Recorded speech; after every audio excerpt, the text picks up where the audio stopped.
अस्त होत नाही. संपूर्ण जगावर सूर्य उगवत असे आणि जिथे अंधकार होत असे तर दुसऱ्या कुठल्या तरी भागामध्ये प्रकाश असे, ज्या ठिकाणी त्यांचं राज्य असायचं. देव म्हणतो की तुझ्या सूर्याचा अस्त होणार नाही. आम्हाला तो दिलेला एक आशीर्वाद आहे. सूर्य हे जीवन आहे, म्हणजे प्रतीक आहे. सूर्य हे आमच्या अध्यात्माचं प्रतीक आहे. सूर्य हे एक तेजाचं प्रतीक आहे. सूर्य हे एक सामर्थ्याचं प्रतीक आहे. आणि म्हणून जेव्हा देवाचं वचन त्या ठिकाणी येतं तर ते फक्त सूर्याला आधार म्हणून घेण्यात आलेलं. पुढे असं म्हटलेलं आहे, मलाकीचं पुस्तक ते फेमस वचन आहे त्या ठिकाणी, असं म्हटलेलं आहे 4 अध्याय 2 वचन, पण तुम्ही जे माझ्या नावाचे भय धरणारे त्या तुमच्यावर न्यायत्वाचा सूर्य उदय पावेल. न्यायत्वाचा सूर्य उदय पावेल. जे त्याचं भय धरतात, जे त्याच्या आज्ञेमध्ये राहतात, जे त्याच्या आज्ञा पाळतात, त्यांच्यावर सूर्य कायमस्वरूपी राहील. तो उदय पावेल. आस्था हा शब्द तिथं वापरण्यात आलेलाच नाही. ह्याचा अर्थ तो कायमस्वरूपी त्यांच्यावर तो प्रकाश टाकेल. देवाची स्तुती असो की न्यायत्व, धार्मिकता, त्याचं नीतिमत्वाचा सूर्य हा त्याचे भय धरणाऱ्यावर कायमचा असेल. कारण सूर्य हे जीवनाचं प्रतीक आणि जीवन हे देणारा प्रभू परमेश्वर एकटाच आहे, दुसरं कोणी नाही. आणि म्हणून आम्ही पाहूया की त्याच्या पंखाखाली तुला आरोग्य असेल असं म्हटलेलं आहे. तुम्ही गोठ्यातल्या वस्साप्रमाणे बाहेर पडून बागडाल. तुम्ही दुष्टांना तुडवाल, कारण मी हे करीन त्या दिवशी ते तुमच्या पायांच्या तळव्या खाली राखेसारखे होतील. मला तुम्हाला सांगू द्या की उत्पत्तीचं पुस्तकाचा 37वा अध्याय आहे, त्या ठिकाणी असं म्हटलेलं आहे की की त्या ठिकाणी योसेफाची गोष्ट तुम्हाला माहित आहे. आणि योसेफाला एक स्वप्न पडतं आणि त्या ठिकाणी त्याला असं स्वप्न पडतं की सूर्य, चंद्र, तारे, नक्षत्रे त्याला नमन करत आहेत. हे कुणाचं प्रतीक होतं? त्याच्या भावाचं, त्याच्या वडिलांचं. म्हणजे आता त्या भावांना राग आला, अरे माझ्या आई वडिलांनी पण तुला नमन करावं काय? सूर्य म्हणजे मोठी व्यक्ती, एक एक मोठं प्रतीक. नक्षत्र कदाचित ते भाव असतील, भावंड असतील, 11 जण होते. आज मला तुम्हाला सांगू द्या की ह्या सूर्याचा उल्लेख आम्हाला पावलोपावली आम्हाला त्या ठिकाणी दिसून येतो. सूर्याचं उदाहरण बायबलमध्ये चिन्हा दाखल घेण्यात आलेलं आहे. त्यामध्ये आपण जास्त वेळ जाणार नाही, परंतु जगाचा जो शेवट आहे किंवा जेव्हा जेव्हा न्याय होण्याचा जेव्हा प्रसंग येणार आहे त्या ठिकाणी सूर्य हा हमखास दिसतो. योएलाचं पुस्तक याचा 2 अध्याय 31व्या वचनामध्ये म्हटलेलं आहे, परमेश्वराचा महान व भयंकर दिवस येण्यापूर्वी सूर्य अंधकारमय व चंद्र रक्तमय होईल. चिन्ह देण्यात आलेलं आहे आम्हाला. चिन्ह आहे माझ्या प्रियांनो. उपदेशक 12:2 मध्ये म्हटलेलं आहे, त्या समयी सूर्य व प्रकाश, चंद्र व तारे अंधुक होतील व पावसानंतर अभ्रे पुन्हा येतील.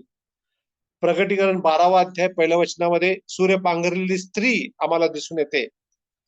तर हे जे प्रतीक आहेत, हे जे तेज आम्हाला दिसत आहे, हे जे शक्ती सामर्थ्याचं प्रतीक आम्हाला दिसत आहे, ते प्रभूपासून आलेली कृपा आहे. परंतु शेवटच्या दिवशी सूर्य अंधकारमय होईल.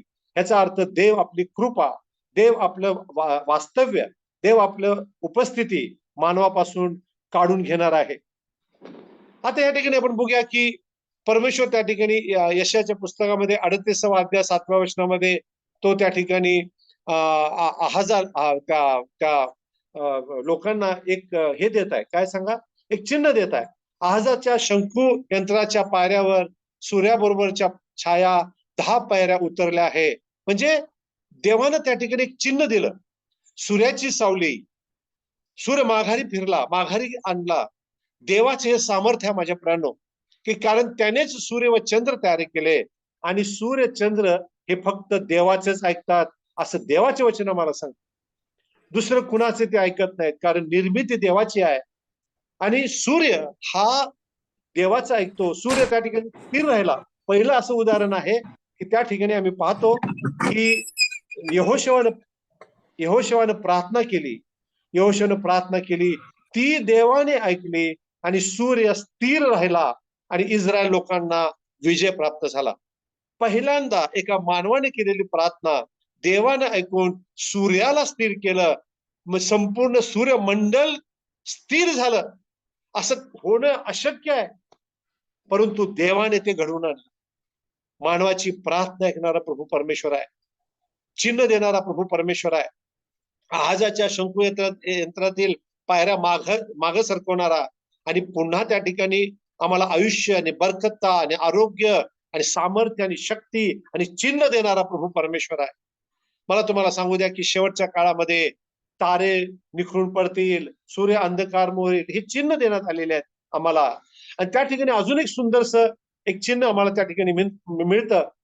त्या ठिकाणी लोट जेव्हा त्या ठिकाणी त्याला बाहेर काढण्यात आलं तेव्हा तो पळत होता आणि तो दमला.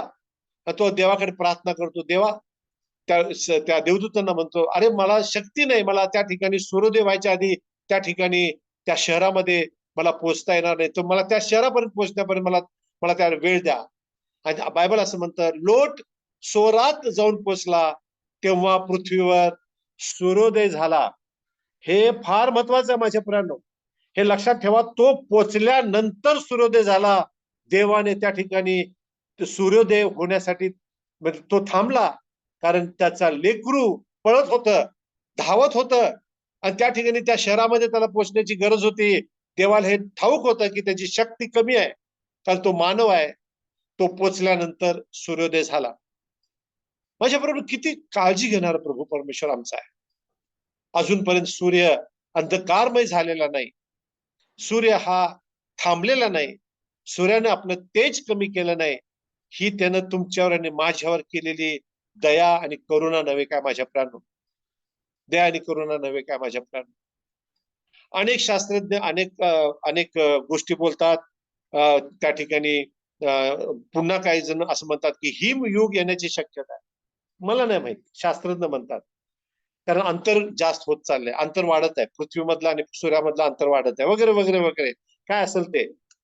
पण मला तुम्हाला सांगू द्या, काही का असना, परंतु जोपर्यंत प्रभू परमेश्वर त्या मानव जातीबरोबर आहे, तो सूर्य आटणार नाही, किंवा जोपर्यंत त्याच्या इच्छेनुसार गोष्टी घडणार नाहीत तोपर्यंत सूर्य आहे तसाच राहणार आहे.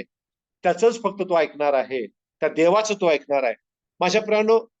कारण त्या ठिकाणी बायबलचं वचन आम्हाला सांगतं, स्तोत्र 148:3 मध्ये, अहो सूर्य चंद्र हो त्याचे स्तवन करा. फार सुंदर आहे. त्या मला तुम्हाला सांगू द्या माझ्या प्रियांनो, बायबल आम्हाला सांगतं, त्या सुंदरसे जे स्तोत्र आहे त्या स्तोत्रामध्ये बायबल आम्हाला सांगतं की बघूया आपण जरासं, आकाश देवाची महिमा वर्णिते, अंतरिक्ष त्याची हस्तकृती दर्शविते, दिवस दिवसाची संवाद करीतो, रात्र रात्रीला ज्ञान सांगते, वाचा नाही, शब्द नाही, त्यांची वाणी ऐकू येत नाही, तरी त्यांचा स्वर सर्व पृथ्वी आक्रमितो, त्यांचे शब्द दिगंतरी पोहोचतात. सूर्यासाठी आकाशामध्ये त्याने मंडप घातलाय. अहो कुणाला शक्य आहे? कुणाला शक्य आहे? सूर्यासाठी मंडप घालणं म्हणजे ते फक्त देवाला शक्य आहे, ते त्यानं केलेलं आहे माझ्या प्रियांनो. मला तुम्हाला सांगू द्या की तो भ्रमण करतो, तो एका दिवसापासून एका दिशेपासून दुसरीकडे जातो, त्याचे नियमशास्त्र पूर्ण आहे.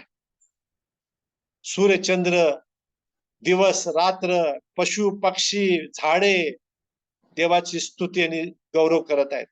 रोमकरासपत्राच्या 8व्या अध्यायामध्ये सृष्टी ही कणत आहे असं म्हटलेलं आहे, कारण ती स्वतःहून त्या त्या त्या पारतंत्राच्या अधीन झाली नाही, तर तिला तशी करण्यात आली, ती त्याला तशी करण्यात आली. मला तुम्हाला सांगू द्या माझ्या प्रियांनो, की सृष्टी ही शापित झाली जेव्हा त्या भावाचं रक्त त्या पृथ्वीवर सांडलं. एका भावाने एका भावाचा खून केला, त्या आदामानं पाप केलं. त्या ठिकाणी पाहतो की भावानं भावाचा खून केला. सृष्टी ही ती शापित झाली आणि तो शाप तिला, काटे कुसरे मी उगवीन, तू कष्ट करून अन्न खाशील. देवाने दिलेला हा शाप त्या पृथ्वीला आणि त्या ठिकाणी त्या मानवाला प्राप्त झाला. काय सृष्टीनं केलं होतं? काय त्या सूर्याने केलं होतं? काय त्या मातीनं केलं होतं? काय त्या पृथ्वीनं केलं होतं? मला माहित नाही, परंतु एक मात्र आहे की देवाने तो शाप त्या मानवाला दिला आणि सृष्टी ही कणत आहे, वेदना भोगीत आहे, असं रोमकरासपत्राचा 8वा अध्याय, आणि ती आपल्या मुक्ततेची वाट पाहत आहे. अहो सूर्यचंद्र हो तारे, देवाचे स्तवन करा, वाचा नाही, शब्द नाही, पण त्यांची वाणी दिगंतरी ऐकू येते. ती फक्त देवालाच कळते. माझ्या प्रियानो, सृष्टी देवाचं गौरव करत आहे. आणि आपण जर असं पाहूया की योबाचं पुस्तकाचा 9वा अध्याय 7व्या वचनामध्ये असं म्हटलेलं आहे, त्याची आज्ञा झाली असता सूर्य उगवत नाही, तो ताऱ्यांना मोहरबंद करीतो. त्याची आज्ञा झाल्याशिवाय सूर्य उगवत नाही. माझ्या प्रियानो, मला तुम्हाला सांगू द्या, इफिसकाळच्या पत्रामध्ये मात्र आपण थोडस वेगळं रीतीनं पाहतो की तू रागात असता सूर्य मावळू नको, मावळू नये, तू रागात असता. त्या दिवसाचं दुःख त्या दिवसापुरतं पुरं. तो दिवस जो देवाना मला दिला, तो आशीर्वादासाठी दिलेला आहे, तो पुढे ओढून नेऊ नका. ते शाप, ते भांडण, ते राग, हेवा, मत्सर, कलह, त्या ठिकाणी पुढच्या दिवसामध्ये आम्हाला न्यायचं नाही, कारण पुढचा दिवस हा आशीर्वादाचा आहे, असं देवाचं वचन आम्हाला सांग. आमचा राग, आमचा लोभ, मत्सर, कलह त्याच दिवशी मिटू द्या. संध्याकाळ इब्री शास्त्राप्रमाणे आणि उत्पत्तीचं पुस्तकाचा पहिला अध्याय वचनाप्रमाणे, त्या अध्याप्रमाणे की इब्री लोकांच्या ह्याच्याप्रमाणे, कालगणनेप्रमाणे दिवस कधी सुरू होतो तर सूर्यास्तानं सुरू होतो आणि सूर्यास्तानं तो संपतो. आपण रोमन हे वाचतो, म्हणजे जे टाइम आम्ही पाळतो, रात्री 12 ते दुसऱ्या दिवशी रात्रीचा 12, म्हणजे एक दिवस. इब्री किंवा यहुदी जे काल गणना आहे ती संध्याकाळ टू संध्याकाळ अशी आहे. सूर्यास्ताला महत्व आहे, कारण सूर्यास्त झाल्यानंतर नवीन दिवसाची सुरुवात आहे, आणि नवीन दिवस हा आशीर्वादाचा आहे, कारण दररोज त्याची करुणा नवीन होते. माझ्या प्रियानो, की आम्ही देवाने अजून एक आज्ञा दिलेली आहे. मी मस्कतमध्ये असताना एक आंध्रचे प्रीचर त्या ठिकाणी आले होते, आणि त्यांनी त्या ठिकाणी बोलता बोलता एक वाक्य ते बोलून गेले की हिंदुइझमचा उदय हा बायबलमधून मी सिद्ध करू शकतो. आणि मग त्याच्यावर मी जरा थोडस मनन करायला सुरुवात केली, आणि खरोखर मी तुम्हाला सांगतो की हिंदुइझमचे सर्व सण जे ते करतात हे सर्व बायबलमध्ये नमूद करण्यात आलेलं आहे. आताच आपण पाहतो की परमेश्वर सूर्य व ढाल आहे, झालं तेवढंच वचन घ्यायचं. परमेश्वर सूर्य आहे, झालं, संपलं, त्याचे आता नमन करा. परमेश्वर नदी आहे, लगेच नमन करा. बायबलचं वचन सांगतं, बघूया आपण अनुवादाचं पुस्तकाचा 4था अध्याय 19व्या वचनामध्ये असं म्हटलेलं आहे, अथवा आकाशाकडे नजर लावून सूर्य, चंद्र, तारे अर्थात आकाशातील तारांगण पाहून बहकून जाऊन त्यांना दंडवत घालू नये व त्यांची पूजा करू नये, हे तुमचा देव परमेश्वराने आकाशाखालील सर्व लोकांना देऊन ठेवले आहेत. परंतु अपभ्रंश होत गेला, डायल्यूट झालं.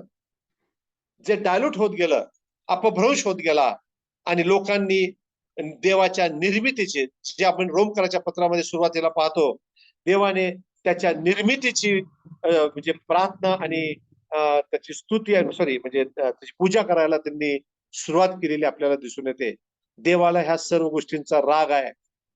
अहो, ज्याने निर्माण केलं त्या निर्माणकर्त्याला आम्ही त्याची स्तुती करावी किंवा प्रार्थना करावी अशी देवाची इच्छा आहे. आम्ही काय करतो तर निर्मितीला आम्ही नमस्कार करतो. प्रभू परमेश्वर आज आम्हाला सांगत आहे की त्या सूर्य, चंद्र, तारे ह्यांची बाधा तुला होणार नाही. जेव्हा मी वाईट मनात आणतो ना, वाईटच होतं. अमावस्या, पौर्णिमा, हे आणि ते, अरे आज अमावस्या आहे, अरे आज असं आहे, आज हे कापू नको, ते कापू नको, ते उंदीर आडवा गेला, मांजर आडवा गेला, हे आडवा गेला, ते आडवा गेला. आमच्या मनामध्ये आम्ही हे विचार आणतो आणि आमचं वाईट होतं. परंतु त्या धन्य प्रभू परमेश्वरावर आमचं डोळे नाहीत, आमचं वाईट होणार. माझ्या प्रियानं, वाईट होणार, कारण आमचं मन चिंतित, वैरीनं चिंतित, आमचं मन चिंते, आणि आमचं मन तसंच आहे, आणि त्या ठिकाणी तसं होणार, कारण आमचा भरोसा देवावर नाही. माझ्या प्रियानं, बर, आपण जरा पुढे जाऊया. माझी गोष्ट वेगळी आहे, परंतु थोडक्यामध्ये मी ते सांगणार आहे. ओके, आपण जरासं पुढे, ठीक आहे. आता जरासं आपण पाहूया की याकोबाच्या जीवनामध्ये काय झालं, जो माझा खरा संदेश आहे. जेव्हा ही मला वाटते रेबेका म्हणूया किंवा रिबका ही गरोदर होती, तेव्हाच त्या ठिकाणी भविष्यवाणी करण्यात आली की धाकटा थोरल्यावर प्रभुत्व गाजवेल, थोरला धाकट्याची सेवा करेल. हे भविष्यवाणी होती. नंतर तो धाकटा त्याचा पाय धरून बाहेर आला, दोघांना जीवन प्राप्त झालं, दोघं वाढू लागले. एसाव वयाच्या 40व्या वर्षी असताना त्याने अशा काही स्त्रियांसंगती लग्न केलं की त्यामुळे त्याचे आई वडील त्याला त्याच्याविषयी नाराज होते, कारण त्यांनी सांगितलेल्या मुलीबरोबर किंवा त्या गोत्रामध्ये त्यांनी लग्न केलं नाही. तर नंतर आम्ही पाहतो की बायबल आम्हाला स्पष्टपणे सांगतं की इसहाकाचा जीव हा एसावावर होता आणि रिबकाचा जीव हा धाकट्यावर म्हणजे याकोबावर होता. आता जे युद्ध चालू आहे, हमास आणि इस्रायलचं युद्ध चालू आहे, हे दोन भावातले युद्ध आहे. मी धर्म हा शब्द वापरत नाही, हे दोन जमातीतलं युद्ध आहे. यहुदी आणि अरब ह्यांच्यातील हे युद्ध आहे, कारण त्यावेळेला अरब होते. हे यहुदी आणि अरब ह्यांच्यातील युद्ध आहे. कारण तुम्हाला माहित आहे की अब्राहमाला झालेला इश्माईल आणि इसाकापासून झालेला एसाव, आणि हा एसाव आणि इश्माईल हे एक झाले. त्यांच्यामध्ये नातीगोती वाढत गेली, रोटी बिटीचा व्यवहार होत गेला, तो जमात वेगळी झाली आणि ते अदोमी वगैरे लोक त्या ठिकाणी निर्माण झाले. आणि ह्या सर्व गोष्टीचा परिणाम की जे शत्रुत्व निर्माण झालं, हे एका घरातून निर्माण झालं, एका आई वडिलांच्यामुळे निर्माण झालं, आई वडिलांनी केलेल्या दुराभावामुळे निर्माण झालं. एकाचा जीव एकावर, दुसऱ्याचा जीव दुसऱ्यावर. आणि त्या ठिकाणी आपल्या बापाचं म्हणजे बापानं आपल्या मुलासंगती केलेलं संभाषण रिबकानं ऐकलं की तुझा बाप त्या ठिकाणी तुझ्या मोठ्या भावाला आशीर्वाद देणार आहे, तर तू जाऊन त्या ठिकाणी एक हरिण कापून आण, तो याच्या आधी, आणि पहा तो आशीर्वाद तुला प्राप्त व्हावा, असं रिबका त्या ठिकाणी त्या त्या त्या याकोबाला सांगत आहे. फसवायचं तंत्र कुणी घातलं कुणाच्या मनामध्ये? कपट कुणी कुणाच्या मनामध्ये घातलं? याकोबाच्या मनामध्ये होतं काय? परंतु तो पण तसाच होता. कसं पहा, जेव्हा एसाव त्या ठिकाणी दमून थकून आला, त्याला भूक लागली होती, त्याचा जीव कासावीस होत होता, आणि त्या ठिकाणी एसावानं कपटानं त्याच्याकडनं त्याच्या थोरल्या भावाचा ज्येष्ठत्वाचा अधिकार त्यानं त्याच्यापासून काढून घेतला. आणि एसावाचं पण चुकलं, फक्त खाण्यासाठी त्याने आपला ज्येष्ठत्वाचा अधिकार विकला. फक्त खाण्यासाठी, वर्णासाठी. पुष्कळदा आम्ही मी दुसऱ्यांना दोष देत नाही, मी म्हणा किंवा आम्ही वर्णासाठी असेल आमचं ज्येष्ठत्व विकतो, खाण्यासाठी आमचं ज्येष्ठत्व विकतो, आम्ही आमचा हक्क विसरून टाकतो, आमची धार्मिकता विसरून टाकतो. आम्ही आमची धार्मिकता त्यावेळेला आम्हाला आठवत नाही, आम्हाला त्यावेळेला आमचं पोट दिसतं, त्यावेळेला आमची जगिकता आम्हाला दिसते, त्यावेळेला आमचं जगातील असलेलं वैभव आम्हाला दिसतं.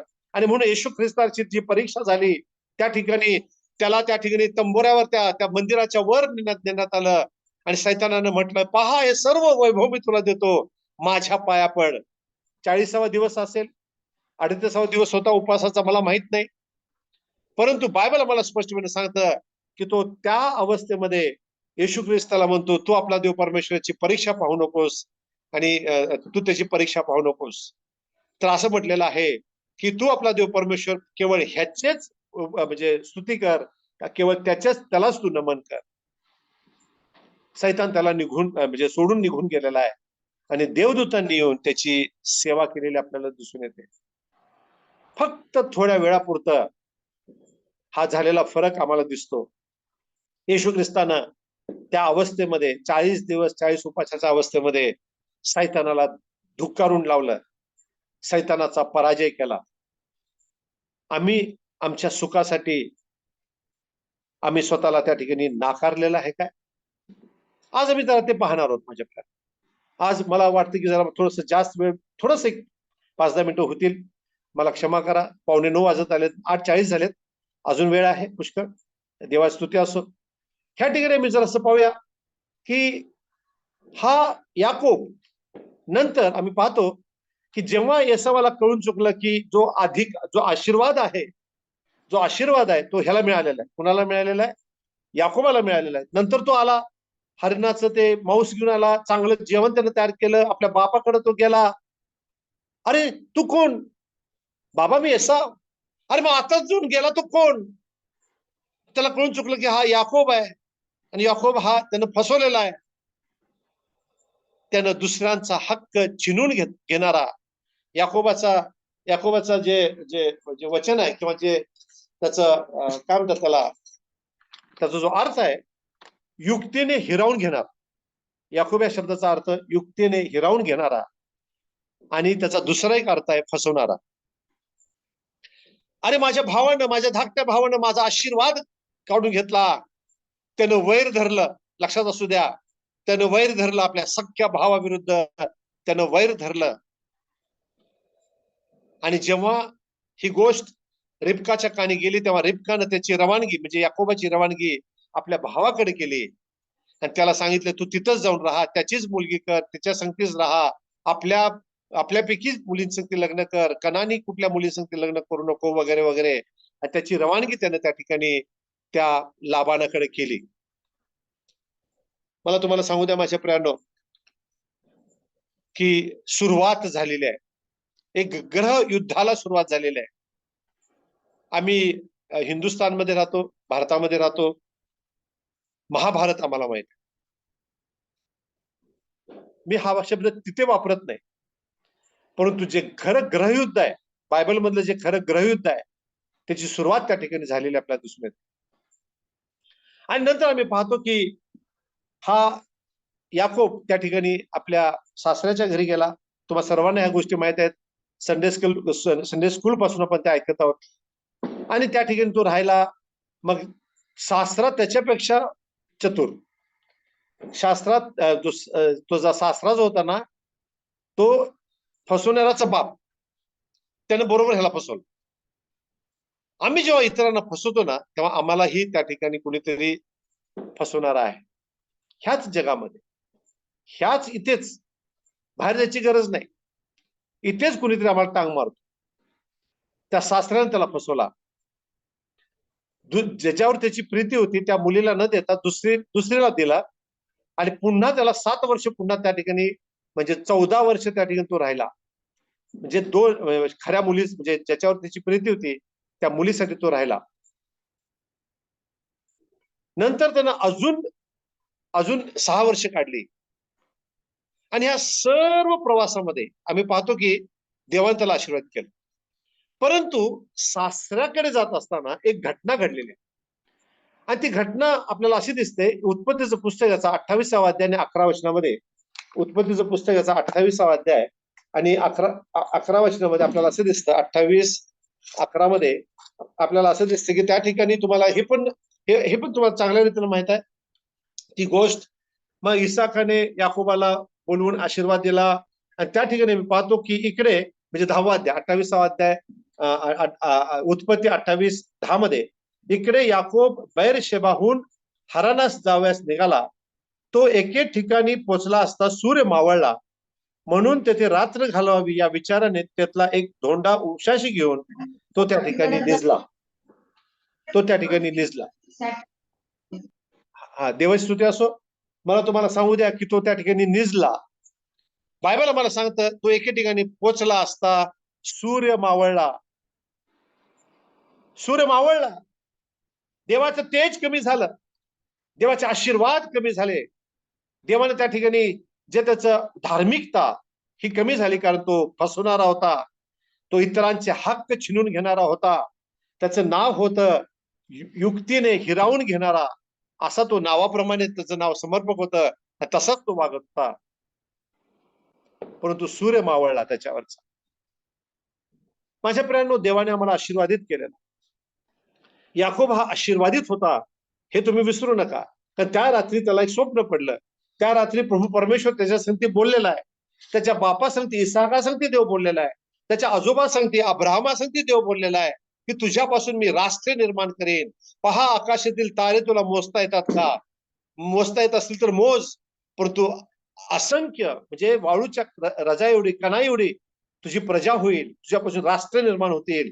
हा आशीर्वाद त्याच्यापासून इसाकाला प्राप्त झाला. इसाका संगती देव बोलला. इसाकालाही देवानं आशीर्वादित केलं आणि इसाकाला म्हणाला की तुझ्यापासून, तुझ्या संततीपासून मी राष्ट्र निर्माण करेन. तो आशीर्वाद इसाकापासून याकोबाला किंवा एसावाला जाणार होता. तर तो आशीर्वाद त्यानं याकोबाने हिरावून घेतला. आणि त्या ठिकाणी आम्ही पाहतो की पहा याकोबाला एसावाने काय आशीर्वाद दिला. त्या ठिकाणी 27वा अध्याय आणि सॉरी बरोबर 27वा अध्याय आणि 27व्या वचनामध्ये त्यांना आशीर्वाद दिला. पहा, परमेश्वराने आशीर्वाद दिलेल्या शेताप्रमाणे माझ्या पुत्राचा सुगंध येत आहे. देव तुला आकाशाचे दहीवर, पृथ्वीवरील सुपीक जमिनी व विपुल धान्य व दाशरस देव. लोक तुझी सेवा करोत, राष्ट्रे तुला नमोत. तू आपल्या भाऊबंधांचा स्वामी हो. तुझे सदोहर तुला नमोत. तुला शाप देणारे सगळे शापग्रस्त होत, तुला आशीर्वाद देणारे सगळे आशीर्वादित होत. देवाने हा एवढा सुंदर आशीर्वाद त्या ठिकाणी याकोबाला दिला इसाकाच्या द्वारे. आणि हा आता जीव घेऊन पळत आहे, भावापासून पळत आहे. त्या ठिकाणी 28व्या अध्यायामध्ये पण आम्ही पाहतो की त्या ठिकाणी त्याला जे सूर्य मावळला, परंतु देवाने त्याला आशीर्वाद दिला. कारण देव आपला करार विसरत नाही. मानवाने चुका केल्या, पातक केली, तरीही तो आपले शब्द विसरत नाही. त्याने मानवासंगती केलेला करार त्याने कधीच बोलला नाही. त्याने नोहासंगती केलेला करार त्या दिवशी त्यानं त्या ठिकाणी ते इंद्रधनुष्य म्हणजे ते रेनबो त्या ठिकाणी आकाशामध्ये प्रदर्शित केला आणि म्हणाला की हा तुझ्यामध्ये माझ्यामध्ये करार आहे. इथून पुढे मी मानवाच्या जातीचा मी नाश करणार नाही. तो इंद्रधनुष्य म्हणा किंवा तो रेनबो त्या ठिकाणी आम्हाला ते प्रतीक आहे. पुढे बघूया आपण. त्या ठिकाणी त्याने दगड घेतला, डोक्याशी ठेवला, त्याला स्वप्न पडलं आणि देवाने त्याला आशीर्वाद दिला. मी अब्राहम आणि इसाकाचा देव आहे आणि ही जी जमीन आहे जिथे तू झोपलायस ती मी तुला तुझ्या संततीला देऊन टाकलेली आहे. देव आपले शब्द आणि आपले आपले आपले आशीर्वाद माघारी न घेणारा प्रभू परमेश्वर आहे. दिलं संपला. हे देवाची करणी आहे माझ्यापर्यंत. हे देवाचं मोठं ज्येष्ठत्व किंवा मोठंपण आहे माझ्यापर्यंत. आणि त्यानं ते केलं. त्या ठिकाणी पाहूया की मी तुला पुन्हा आणीन, ह्या ठिकाणी मी तुला आणीन, हे तुला मी दिलेली जमीन आहे वगैरे वगैरे वगैरे. आणि त्या ठिकाणी तो मार्गस्थ झाला. कुठे मार्गस्थ झाला? आपल्या सासऱ्याकडे. देवाने दिलेला आशीर्वाद, मी इमानुएल आहे, मी यहोवा जैरा, पुरवठा करणारा, यहोवा शालोम, शांती देणारा, यहोवा राफा, आरोग्य देणारा, यहोवा निसी, विजय देणारा, इमॅन्युअल, तुमच्या संगदेव, एबनेझर, इथपर्यंत आमचं सहाय्य करणारा. सर्व सर्व देवाने आम्हाला आशीर्वाद दिलेला आहे. परंतु मानव मात्र आपला स्वभाव बदलत नाही. याकोबाने आपला स्वभाव बदलला नाही. त्या सासऱ्या संगतीही तो लबाडीने वागला. सासरा तर त्याचा बाप निघाला, त्यानं त्याला लबाडीमध्ये फसवलं. दोघं ठग एकमेकाला भेटले आणि शेवटी तिथून निघत असताना त्यानं आपल्या सासऱ्याला पण सांगितलं नाही. जे काही त्याचं होतं तो घेऊन बाहेर पडला आणि प्रवास दर मजल करत करत करत तो अशा ठिकाणी आला की त्याला कळालं की अरे आता येसाव 400 माणसं घेऊन त्याला मारायला येत आहे. तेव्हा त्या ठिकाणी त्याने 2 टीमा केल्या, आपल्या टोळ्याच्या 2 टीमा केल्या आणि त्या ठिकाणी एका टीम बरोबर तो राहिला आणि त्या ठिकाणी एके ठिकाणी तो जात असताना ह्या सर्व 20 वर्षाच्या काळात माणसाचं आयुष्य किती आहे? 60, 70, 80, 20 वर्ष त्या लाबानाच्या घरामध्ये तो होता. त्या 20 वर्षाच्या काळामध्ये देवाने त्याला इतका मोठा केला की लाबानालाही त्याच्याबद्दल हेवा वाटू लागला. देवाने त्याचे शेरडे, मेंढरे, ते गुराखी वाढवले, त्याचे आशीर्वाद वाढवले, त्याला पुत्र झाले, कन्या झाल्या. त्यानं त्या 2 मुली तर केल्या, त्याच्या 2 दासी म्हणजे 4 स्त्रिया, त्याचे 12 लेकरं आणि वगैरे वगैरे. ऍक्च्युली 11 नंतर एक 12, ठीक आहे, असे झाले. आणि नंतर आम्ही पाहतो की त्या सर्व संगती तो बाहेर पडला. एक भलं मोठं म्हणजे म्हणे की गाव घेऊन तो बाहेर पडला. देवाने त्याला एवढं मोठं केलं. देव आपला शब्द जागला. आमच्याही प्रवासामध्ये देव आम्हाला आमचा यहोवा जैरा, यहोवा निसी, यहोवा राफा, यहोवा शालोम आमच्यासाठी सर्व काय माझ्या तो आम्हाला सोडत नाही, तो आम्हाला टाकत नाही. आमच्या आमच्या प्रत्येक प्रसंगामध्ये तो आमच्या बाजूला उभा आहे. आमच्या अंथरूण बदलणारा देव आहे. आमच्यावर अनुग्रह करणारा तो देव आहे. आमची गरज जाणारा तो देव आहे. आम्हाला कृपापूर्ण देव आहे. परंतु माणूस मात्र बदलला नाही, याकोब मात्र बदलला नाही. आणि तो तिथून जात असताना पुढचं एक वचन तुम्हाला सर्वांना माहित आहे की बघूया आपण जरा असं उत्पत्तीचं पुस्तकाचा 32वा अध्याय आणि त्या ठिकाणी 22 वचनापासून मी वाचत आहे. मग तो रात्रीचाच उठून आपल्या दोन्ही बायका, दोन्ही दासी व आपली 11 मुले त्यांना बरोबर घेऊन याकोब नदीच्या उताराने पार गेला. त्याने त्यांना नदी पलीकडे उतरवून लावले आणि आपले जे काही होते तेही पाठवले. याकोब एकटाच मागे राहिला. तेव्हा कोणा पुरुषाने त्याच्या संगती पहाटेपर्यंत झोंबी केली. याकोबवर आपली सरशी होत नाही हे पाहून त्याने त्याच्या जांगेस स्पर्श केला. तेव्हा याकोब त्याच्याशी झोंबी करत असता ती उखळली. मग तो म्हणाला, पहाट होत आहे, मला जाऊ दे. तो पुरुष त्याला म्हणाला, तो म्हणाला तू, आणि याकोब त्याला म्हणाला, तू मला आशीर्वाद दिल्या वाचून मी तुला जाऊ द्यायचा नाही. त्याने मग त्याला विचारले, तुझे नाव काय? माझे नाव नितीन.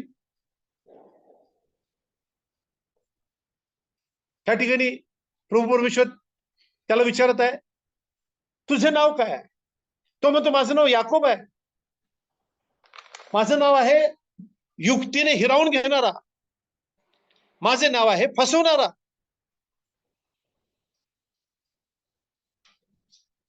त्याने स्वतःची खरी ओळख करून दिली. याकोबाने स्वतःची खरी ओळख करून दिली. मी पापी, मी लाचार, मी दीन दुबळा, अनाथ, पोरका वगैरे काय असेल ते. आमची अनेकांची ओळख अशी असते. याकोब म्हणतो, मी फसवणार आहे. तुझे नाव काय? तो म्हणाला, याकोब. त्यावर तो त्याला म्हणाला, यापुढे तुला याकोब म्हणणार नाहीत, तर इस्रायल म्हणतील. देवाचे स्वतःचे लोक, इस्रायल विभक्त केलेले. तुला इथून पुढे याकोब म्हणणार नाहीस, कारण तू स्वतःचा पापांगीकार केलेला आहेस. तू स्वतःची ओळख करून दिलेली आहेस, पटवलेली आहेस, आणि तू मान्य केलेला आहेस की तू फसवणार आहेस. तू लोकांचं युक्तीने हिरावून घेणार आहेस. तुला यापुढे याकोब म्हणणार नाही, तुला इस्रायल म्हणतील, कारण तू देवाशी व मनुष्याची झगडून प्रबळ ठरलायस. झगडून त्यांना आशीर्वाद घेतला. तो प्रबळ ठरला त्या पुरुषावर. मग याकोबाने विचारले, तुझे नाव काय ते सांग. तो त्याला म्हणाला, माझे नाव काय विचारतोस? मग त्याने त्याला तेथेच आशीर्वाद दिला. मग याकोबाने त्या ठिकाणचे नाव पनिएल, देवाचे मुख, असे ठेवले. तो म्हणाला, कारण मी देवाचे मुख प्रत्यक्ष पाहुनी माझा प्राण वाचला आहे. तो पनुएल म्हणजे पनिएल सोडून चालला असता सूर्योदय झाला. 20 वर्षानंतर त्याच्यावर सूर्योदय झाला. धार्मिकताचा सूर्य, न्यायत्वाचा सूर्य त्याच्यावर उगवला. माझ्या प्रियांनो, आम्ही ह्या जगामध्ये प्रवास करत असताना आम्ही असेच आहोत, या याकोबासारखेच आहोत. आम्हाला वाटतं की सर्व माझं चांगलं आहे, कारण मला भरपूर दिलेलं आहे. मी आता मल्टिप्लाय झालेला आहे. मला आशीर्वाद प्राप्त झालेले आहेत. पूर्वीच्या काळी पत्नी असणे, गुरढोरं असणे हे आशीर्वाद होते. ते श्रीमंतीचं लक्षण होतं. आज आम्ही जरासं म्हणूया की गाड्या, घोड्या, जमीन जुंपले, चांगली गलेलट्ट पगाराची नोकरी वगैरे वगैरे देवाने मला दिलेलं आहे. परंतु याकोब आम्ही आहोत काय? का आम्ही इस्रायल आहोत? आज आम्ही याचा विचार करणं फार गरजेचं आहे. माझ्या आमच्या जीवनामध्ये झोंबी होत असते. आम्हाला देवाचं वचन आम्हाला कळतं. देव आमच्या संगती बोलतो वेगवेगळ्या मार्गानं. कित्येकांना ते समजतं, कित्येकांना समजत नाही. माझ्या प्रिया, हळूच आम्हाला तो चपाटा मारतो. हळूच आम्हाला तो त्या ठिकाणी धक्का देतो. हळूच त्या ठिकाणी आम्हाला तो सावध करतो. किती लोकांना हे कळतं मला माहित नाही, परंतु देव आम्हाला त्या ठिकाणी सावध करत आहे. माझ्या प्रियांनो, पुढे आपण जर असं जाऊया. सूर्योदय झालेला आहे. देवाने त्या ठिकाणी त्या त्या त्या त्या याकोबाला आशीर्वादित केलं. नंतर आम्ही पाहतो की एसाव त्याला भेटायला आलेला आहे. बघा बघा कसा आहे देव, कसा आहे बघा. ज्या एसावानं त्याला मारण्याचं ठरवलं होतं, तो 400 पुरुष जवळ बरोबर घेऊन त्याला मारायला येत होता असं त्याला जाणवलं, परंतु जेव्हा एसाव त्याला दिसला तेव्हा याकोबाने त्याला दंडवत घातला आणि त्या ठिकाणी एसाव त्याला भेटला, त्याला प्रेमाने आलिंगन केलं, एकमेकांचे ते चुंबन घेतलं, एकमेक रडले. आणि त्या ठिकाणी याकोब म्हणतो, तो एसाव त्याला विचारतो, अरे हे सर्व काय दिसतं? अहो हे स्वामी, तो त्याला स्वामी म्हणतो मोठ्या भावाला, अहो हे देवाने मला दिलेला आशीर्वाद आहे, हे माझं आहे स्वामी, हे तुमचं आहे. एसाव त्याला म्हणतो, देवाने मला पुष्कळ दिलं, मला ह्याची गरज नाही, जा तू सुखाने जा. देव जेव्हा आमच्या बरोबर आहे, इस्रायलाचा प्रभू परमेश्वर, सेनाधीश परमेश्वर आमच्या बरोबर आहे, एसाव आमचं काय करणार? एसाव आमचं काय करणार? माझ्या प्रियांनो, आम्ही मान्य केले का की आम्ही पातकी आहोत? आम्ही मान्य केले का आम्ही आम्ही पातक म्हणजे फक्त ते बायबलमध्ये सांगितले ते पातक आहे का? व्यभिचार, चार कर्म, खून, चोरी, खोडी, खोटं बोलणं, लबाडी. जरासं पाहूया आपण जरासं आज, आणि मी बंद करणार आहे. मी जास्त वेळ घेणार नाही तुमचा. काही प्रश्न आहेत, मला मला मला म्हणजे मला मी प्रश्न विचारत आहे माझ्या प्रियांनो, मी फसवणार आहे काय? मी सर्व काही मिळवलं, पण तो धार्मिकतेचा सत्याचा सूर्य माझ्यावर उदय पावलेला आहे काय? शाने शोहरत सर्व आज माझ्याकडे आहे, परंतु तो धार्मिकतेचा सूर्य, तो न्यायत्वाचा सूर्य, सत्याचा सूर्य माझ्यावर उदय पावलेला आहे काय? मी नितीन गोरडे, तू स्वतःचा जात धर्म बदलून सरकारला फसवलेला आहेस काय? आपल्या बहिणीला फसवलायस काय? आपल्या भावाला फसवलायस काय? प्रॉपर्टीसाठी, इतर गोष्टीसाठी? बापाला, आईला आणि बापाला फसवणारे पण आहेत, फंटर आहेत. नातवांना, आजोबाला, आजीला, शेजाऱ्याला, बायकोला, नवऱ्याला, मित्राला, समाजाला, सरकारी अधिकाऱ्यांना. काल मी माझ्या ड्युटीवर जात असताना आमचं रेशन कार्ड आम्हाला सापडत नाही, म्हणून आम्ही, माझी मिसेस मला सारखी म्हणते आपण शोधूया शोधूया. तर मी सहज विचारलं की रेशन कार्ड नवीन म्हणजे नूतनीकरण करण्याची काय प्रक्रिया आहे? तर तो म्हणाला की तुमचं कार्ड कसलं आहे? मी म्हटलं आमचं कार्ड पांढरं आहे. पांढरं म्हणजे सवलत मिळत नाही, फक्त नाव आहे आपलं पांढरं. केशरी आणि पिवळं जर असेल तर सरकारी सवलती मिळतात, तुम्हाला माहिती आहे. मी म्हटलं पांढरं आहे. अहो काय सर म्हणे, कशाला पांढरं करून घेतलं? केशरीच ठेवायचं, दाखवायचं उत्पन्न 1,00,000 रुपये, कशाला करून घ्यायचं? सवलती मिळतात, काहीतरी मिळतंय. तुम्हाला काय मी बोलत तुम्हाला समजत आहे माझ्याकडे? आम्ही कुणाला फसवतो? आम्ही त्या सरकारला फसवत नाही, तुमच्यामध्ये असलेल्या त्या देवाला फसवत आहे, माझ्यामध्ये असलेल्या देवाला मी फसवत आहे. आम्ही आमच्या जिवंत देवाला फसवत आहे. आम्ही त्याला मानेनं, लज्जेनं मान खाली घालायला लावत आहे. एक पाळक आहे, असंच सहज विषय निघाला. त्या पाळकाला मी सहज प्रश्न, तुम्ही तुम्ही किती पिढ्यांचे, म्हणजे तुमच्या पिढ्या किती ख्रिस्ती आहेत? म्हटलं आमच्या 4-5 पिढ्या ख्रिस्ती आहेत. आणि मी पुढे थोडस जात असताना एका व्यक्तीला काउन्सिलिंग करताना त्याला ऐकलं, अरे कशाला तू ते जात बदलतोस, जात ठेव तशीच, अरे सवलती मिळतात. माझी पण जात तीच आहे, मी माझं सर्टिफिकेट तेच आहे. बोला माझ्या प्रियांनो, आम्ही कुणाला फसवत आहोत? देवाला? क्षणिक सुखासाठी? बायबल आम्हाला सांगतं इसाहकानं शेत लावलं, आणि तो कुठे होता माहिती आहे का? जेव्हा त्याने शेत लावलं तेव्हा तो उपरा होता. उपरा, उपरा म्हणजे त्या अभिमलेख, मला वाटते त्याच्या त्याच्या त्याच्या त्या प्रदेशामध्ये तो होता. आणि देवाने असं लिहिलेलं आहे, बायबल असं म्हणतं, त्या पहिल्याच वर्षी त्याला 100 पट धान्य प्राप्त झालं. कोण करतं? माझ्या प्रियांनो, सावध असा, सावध असा. मला पुष्कळदा अंगावर काटा येतो माझ्या प्रियांनो.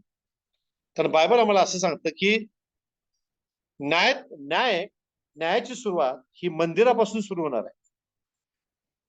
परमेश्वर त्या देवदूताला आज्ञा करतो, तू आपली तलवार बाहेर काढ आणि वडिलांच्या पासून सुरुवात करून मंदिरातून पूर्वेकडच्या दरवाज्यातून बाहेर जा आणि जगाचा न्याय कर, किंवा जगाचं काय असेल तुला कत्तल करायची कर. तो पहिली कत्तल होणार आहे ती देवाच्या मंदिरात होणार आहे.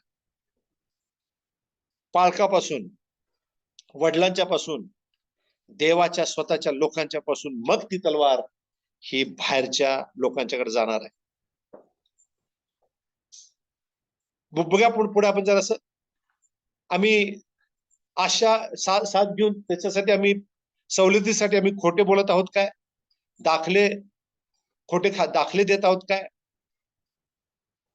याकोबाचं नाव कपट आहे, म्हणजे कपटी, युक्तीने हिरावून घेणारा, नंतर बदलणारा, दुसऱ्याची जागा काबीज करणारा, ज्याला अन्यायाने किंवा बेकायदेशीररित्या ताबा घेतलाय असे त्याची नावाचे अर्थ आहेत. इतर ओके, नंतर सेल्फिश म्हणूया, सेल्फिश म्हणा किंवा कनिंग हा शब्दही त्याच्यासाठी ह्या जेकबच्या अर्थाला लावले, म्हणजे डिक्शनरी मी बघत होतो, त्या डिक्शनरीमध्ये जे अर्थ आहेत त्या अर्थाचं मी तुम्हाला मराठीमध्ये सांगत आहे की लोभी, तसंच कनिंग म्हणजे चतुर आणि फसवणारा, नाही का? आज आम्ही आमच्या ज्येष्ठत्वाचा अधिकार गमावलेला आहे का? आता थोडस आम्ही जरा असं येसावाकडे जाऊया. आम्ही आमचा ज्येष्ठत्वाचा अधिकार त्या वर्णासाठी गमावलेला आहे का? ज्येष्ठत्वाचा अधिकार जर आम्ही गमावलेला असेल तर तो न्यायाचा सूर्य आमच्यावर कसा उदय पावेल माझ्या प्रियांनो? आम्ही वर्णासाठी स्वतःचा हक्क विकलेला आहे काय? थोड्याशा पैशासाठी आम्ही धार्मिकता विकलेली आहे काय? किंवा भावाने कपट्याने आपल्या भावाच्या जे अधिकार काढून घेतलेला आहे काय? बहिणीने आपल्या बहिणीचा अधिकार काढून घेतलेला आहे काय? जगी गोष्टीसाठी आज ह्या विचार करण्यासारख्या गोष्टी आहेत माझ्या प्रियांनो. आम्हाला वाटतं की आम्ही कुरघोडी केली. नाही, कुरघोडी नाही माझ्या प्रियांनो. याकोब आमच्यामध्ये आहे त्यामुळे तसं झालं. कुरघोडी नव्हे ही आम्ही आमचा लोभ दर्शवतो. आमचा लोभ आणि लोभ किंवा मोह ह्याला मूर्तीपूजा हा शब्द वापरण्यात आलेला आहे बायबलमध्ये, नवा करारामध्ये.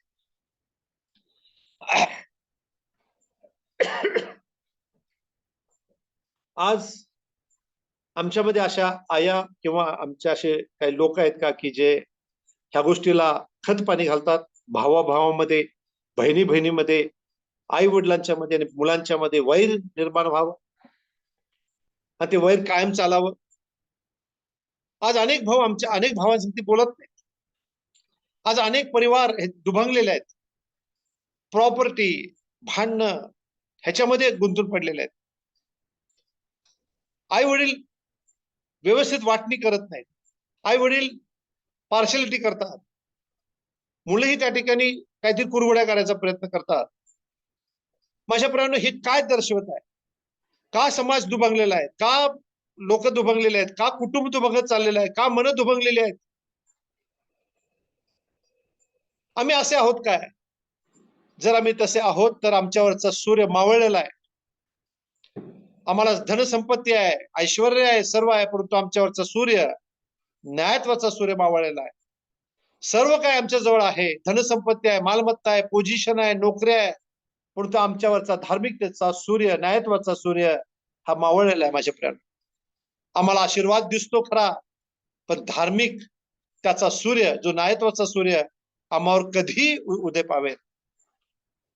जेव्हा आम्ही हे मान्य करतो की आम्ही फसवणारे आहोत, जेव्हा हे मान्य करतो की आम्ही पापी आहोत, जेव्हा आम्ही मान्य करतो आम्ही लोभी आहोत, आम्ही दुसऱ्यांचं छिनून घेतलेला आहे, ते आम्ही परत करत आहोत, त्या कुणी तो जकातदार, तो काय म्हणतो, जक्के काय म्हणतो, जे काही मी लोकांपासून लुबाडलं मी त्यांना 4 पट परत करतो.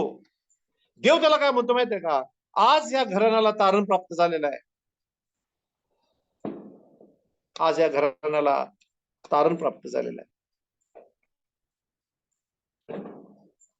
जेव्हा आम्ही असं करू ना, तेव्हा देव म्हणेल, आजपासून तुला याकोब म्हणणार नाहीत, तर तुला इस्रायल म्हणतील. माझे निवडलेले राष्ट्र, माझे निवडलेले लोक, पवित्र याजकगण, देवाचे स्वतःचे लोक, पवित्र राष्ट्र म्हणतील.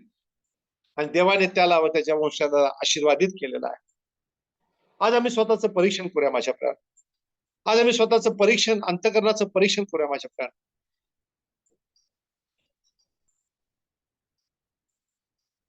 पुढे आपण जाऊया. आणि फक्त मी वाचणार आहे आणि संपणार आहे. 1-2 मिनिटात मी वाचणार आहे, संपून टाकणार आहे. यशाचं पुस्तक, सॉरी, मिखाचं पुस्तक याचा 3रा अध्याय आणि 5वं वचन मी वाचत आहे. जे संदेष्टे माझ्या लोकांना बहकवतात, काही चावण्यास मिळाले तर कल्याण असो असे जे म्हणतात, व ज्याच्यापासून त्यांना चावण्यास मिळत नाही त्यांच्याबरोबर लढण्याची ते जे तयारी करतात, त्यांच्याविषयी परमेश्वर असे म्हणतो, ह्यामुळे तुमच्यावर रात्र गुदरून तुम्हाला दृष्टांत होणार नाही, तुमच्यावर अंधार पडून तुम्हाला भविष्य सांगता येणार नाही. संदेष्ट्यावर सूर्य मावळेल, त्याचा दिवस काळोख होईल. संदेष्ट्यांच्यावरचा सूर्य मावळेल. पाळक वर्गांना पण हा संदेश आहे बरं का माझ्या प्यार. पाळक वर्गांना पण हा संदेश आहे माझ्या प्यार. इर्मया 15:8 माझ्या समोर, इर्मया 15:8 माझ्या समोर त्यांच्या विधवा सागराच्या वाळूपेक्षा अधिक झाल्या आहेत. मी भर दुपारी त्यांच्यावर व तरुणांच्यावर मातेवर लुटारू आणतो. तिच्यावर क्लेश व त्रेधा ही अकस्मात ओढवतील असे मी करीतो. 7 पुती म्लान झाली आहे, ती प्राण सोडित आहे. भर दिवसा तिचा सूर्य मावळत आहे, ती लज्जित व फज्जित होत आहे. त्यांचा अवशेष त्यांच्या वैरासमक्ष मी तलवारीस बळी देईन असे परमेश्वर म्हणतो. माझ्या प्रियांनो, आम्ही सावध असूया. वेळ कमी आहे माझ्या प्रियांनो. जगाचा शेवट लवकर येत चाललेला आहे. आणि आज आम्ही अजूनही जगामध्ये आणि ह्या संसारामध्ये अडकून पडलेलो आहोत. त्या संसारामध्ये हा शब्द मी मुद्दाम वापरतो. हेवे दावे, मत्सर, कलह, कपट, प्रीती, चुंबन, हे ते आलिंगन वगैरे वगैरे वगैरे ह्याच्यामध्ये आम्ही पडलेलो आहोत. परंतु देवाचं जे गौरव आहे त्याच्या लोकांसंगती कसं आहे, आज आम्ही ते पाहूया आणि बंद करणार आहोत. कारण प्रभू परमेश्वर दोन्ही बाजूने बोलतो. म्हणजे दोन्ही बाजू, म्हणजे तो बदलणारा असं माझं म्हणणं नाही. दोन्ही बाजूनेचा अर्थ तो आपल्याला नाण्याची एक बाजूही दाखवतो आणि दुसरी बाजूही दाखवतो. पाहूया आपण, जे देवाचे स्वतःचे लोक आहेत, जे इस्रायल आहेत, त्यांच्यासाठी देवाचं वचन काय आहे. यशाचं पुस्तकाचा 60वा अध्याय. सियोनेचे भावी ऐश्वर्य, उठ प्रकाशमान हो, कारण प्रकाश तुझ्याकडे आलाय. परमेश्वराचे तेज तुझ्यावर उदय पावले आहे. पहा, अंधकार पृथ्वीला झाकत आहे, निबिड काळोख राष्ट्रांना झाकत आहे, पण तुझ्यावर, अरे वैयक्तिक दृष्ट्या देव म्हणतो तुझ्यावर, वैयक्तिक तुझ्यावर परमेश्वर उदय पावत आहे. त्याचे तेज, परमेश्वर उदय पावत आहे. मी असं म्हणेन सूर्य उदय पावत आहे. आताच आम्ही पाहिलं ना, परमेश्वर सूर्य आहे, परमेश्वर जीवन आहे, परमेश्वर शांती आहे, परमेश्वर सर्व काय आहे. तुझ्यावर परमेश्वर उदय पावत आहे, त्याचे तेज तुझ्यावर दिसत आहे. राष्ट्रे तुझ्या प्रकाशाकडे येतील, राजे तुझ्या उदय प्रभेकडे येतील.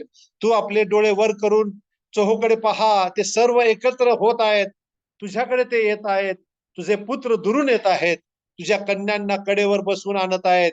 हे पाहशील तेव्हा तुझ्या मुखावर आनंद चमकेल, तुझ्या हृदयाला स्फुरण येऊन तू विकास पावेल, ते विकास पावेल. कारण समुद्राकडून विपुल धन तुझ्याकडे लोटेल, राष्ट्रांची संपत्ती तुझ्याकडे येईल.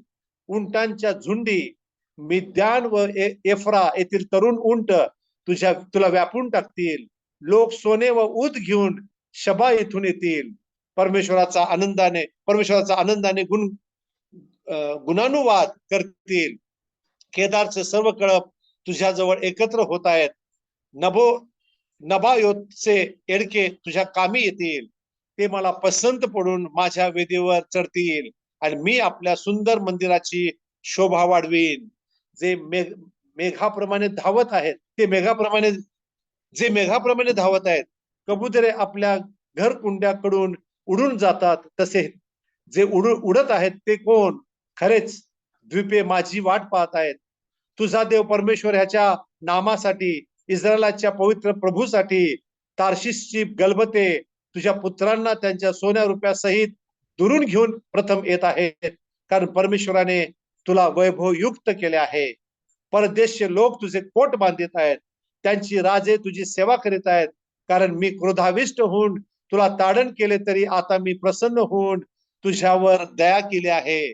राष्ट्रांची संपत्ती तुझ्याकडे आणेन, त्यांचे राजे तुझ्याकडे मिरवत आणावेत, म्हणून तुझ्या वेशी सतत उघड्या राहतील, तुझ्या त्या अहोरात्र बंद म्हणून राहणार नाहीत. कारण जे राष्ट्र व जे राज्य तुझी सेवा करणार नाहीत ते विलास जाईल. अशी राष्ट्रे खात्रीने उद्ध्वस्त होतील. माझे पवित्र स्थान शोभिवंत व्हावे म्हणून लेबानोनचे वैभव तुझ्याकडे येईल, अर्थात सुरू, देवदारू, भद्रारू हे सर्व मिळून तुझ्याकडे येतील. माझे पादासन मी शोभायमान करीन. तुला पीडा करणाऱ्यांची मुले तुझ्याकडे नमत येतील. तुला तुच्छ मानणारे सर्व तुझ्या चरणी लोटांगण घालतील. तुला परमेश्वराचे नगर, इस्रायलाच्या पवित्र प्रभूचे सियोन म्हणतील. तू टाकलेले व द्वेषलेली होतीस. तुझ्याकडे कोणी जात येत नसत, तरी तुला सर्व काळचे भूषण, पिढ्यानपिढ्याचा आनंद अशी मी करीन. तू राष्ट्रांचे दूध शोषून घेशील, राजाचे स्तन तू चोखशील, आणि मी परमेश्वर तुझा तारण करता, उद्धार करता, याकोबाचा समर्थ देव आहे हे तू जाणशील. मी तांब्याच्या जागी सोने, लोखंडाच्या जागी रुपये आणेन, लाकडांच्या जागी तांबे, दगडांच्या जागी लोखंड आणेन. तुझ्यावर शांती सत्ता चालवील व न्याय तुझा कारभार पाहिल, असे मी करेन. तुझ्यापुढे तुझ्या देशात कसलाही जुलूम अगर तुझ्या सीमांच्या आत उजाडी व नाश ह्यांचं नावही ऐकू येणार नाही. तारण माझा कोट व कीर्ती माझी वेस आहे, असे तू म्हणशील. यापुढे दिवसा प्रकाश देण्यास तुला सूर्याची, रात्री प्रकाश देण्यास तुला चंद्राची गरज लाभणार नाही, कारण परमेश्वर खुद्द तुझा सार्वकालिक दीप होईल. तुझा देव तुझे तेज होईल. तुझ्या सूर्याचा यापुढे अस्त होणार नाही. तुझ्या सूर्याचा यापुढे अस्त होणार नाही. तुझा चंद्र निस्तेज होणार नाही, कारण परमेश्वर तुझा सार्वकालिक दीप होईल. तुझे शोकाचे दिवस संपले आहेत. तुझे सर्व लोक नीतिमान होतील. ते भूमीचे वतन सर्व काळ भोगतील. माझे गौरव व्हावे म्हणून ते माझे लावलेले रोप होतील. ते माझ्या हातची कारागिरी होतील. जो सर्वात लहान त्याचे सहस्त्र होतील, जो शूद्र त्याचे बलाढ्य राष्ट्र होईल. मी परमेश्वर हे योग्य समय त्वरित घडवून आणीन. हा आशीर्वाद प्रभू परमेश्वर तुम्हाला आणि मला देव, तुमच्या संततीला आणि माझ्या संततीला देव, एवढीच मी प्रभूकडे प्रार्थना करू शकतो. माझ्या प्रियाला प्रभू परमेश्वर तुम्हाला सर्वांना आशीर्वाद देव. पुन्हा एकदा मी ब्रदर विजय आणि सिस्टर शिला ह्या उभयतांचे मी आभार मानत आहे, आणि विशेषतः हाऊस ऑफ प्रेयर दुबई यांचे मी पुन्हा आभार मानत आहे की देवाने ही उत्तमशी संधी देवाच्या वचनातून शेअर करण्याची मला दिली. प्रभू परमेश्वर तुम्हा सर्वांना आशीर्वाद करो. थँक्यू, धन्यवाद.